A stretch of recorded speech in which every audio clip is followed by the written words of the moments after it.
আমাদের মনে অনেক সময় প্রশ্ন জাগে, স্যামসাং, এইচটিসি, অ্যাপেল ফোনের দাম অনেক বেশি, কিন্তু চায়না বেসড কোম্পানি যেমন শাওমি, মিজু, ওয়ানপ্লাস এর সেম স্পেসিফিকেশন ফোনের দাম অনেক কম।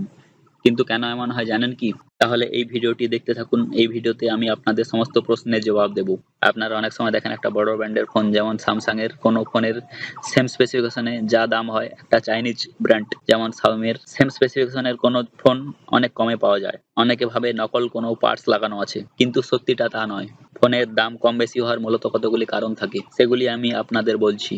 প্রথম কারণ হলো research and development. Samsung billion dollar খরচ করে নতুন প্রজেক্টে কোনো ফোনকে কিভাবে আরো উন্নত করা যায়, আরো নতুন টেকনোলজি কি ফোনে অ্যাড করা যায়। আমরা অনেক সময় দেখি নেটে দেওয়া থাকে আইফোন তৈরি করতে $250 খরচ লেগেছে, কিন্তু অ্যাপেল সেখানে $700-800 ফোন বিক্রি করছে। কিন্তু আমরা এটা দেখি না ফোনটা তৈরির সময় রিসার্চ করতে কত খরচ পড়েছে। অ্যাপেলের আইওএস কে আরো উন্নত করতে অ্যাপেল অনেক খরচ করে, আমরা সেটাও দেখি না। স্যামসাং তার নিজস্ব প্রসেসরের পিছনেও অনেক খরচ করছে, আমরা সেটাও দেখি না। স্যামসাং এবং অ্যাপেলের মতো বড় বড় কোম্পানিগুলি রিসার্চের পেছনে অনেক খরচ করে, অন্যদিকে ছোট ব্র্যান্ড যেমন ওয়ানপ্লাস, শাওমি বাজার থেকে পার্টস একত্রিত করে ফোন তৈরি করে মার্কেটে ছেড়ে দেয়।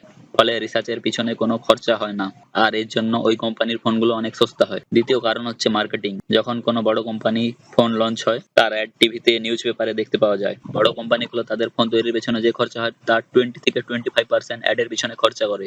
অন্যদিকে ওয়ানপ্লাস, মেজু যখন কোনো নতুন ফোন লঞ্চ করে তখন তার অ্যাড কোথাও দেখতে পাওয়া যায় না, আর যদিও দেখতে পাওয়া যায় তাহলে যে সাইটে লঞ্চ হয় সেখানেই একমাত্র দেখতে পাওয়া যায়। বড় কোম্পানিগুলো অ্যাডের পিছনে বিপুল পরিমাণ অর্থ খরচ করে, ছোট কোম্পানিগুলো তা করে না।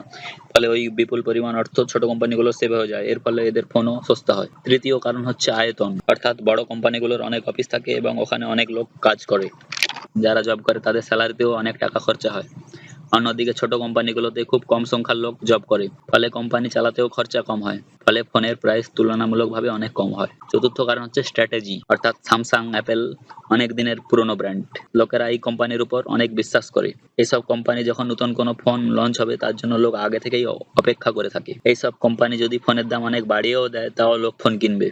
অন্যদিকে শাওমি, মেজু এগুলো নতুন কোম্পানি, এগুলোর ফোনের দাম যদি বেশি হয় তাহলে লোক কিনতে চাইবে না, ফলে বাজার ধরার জন্য এইসব কোম্পানি ফোনের দাম অনেক কম রাখে। এবার আসা যাক কোয়ালিটির কথায়। স্যামসাং, শাওমি, মেজু যে কম্পোনেন্ট ইউজ করে স্যামসাংও অনেক সময় সেম কম্পোনেন্ট ইউজ করে। কিছু কিছু কম্পোনেন্ট স্যামসাং নিজেও তৈরি করে, যেমন ডিসপ্লে। নরমালি কোয়ালিটির বেশি কিছু পার্থক্য থাকে না, কিছু কিছু ক্ষেত্রে থেকে যায়।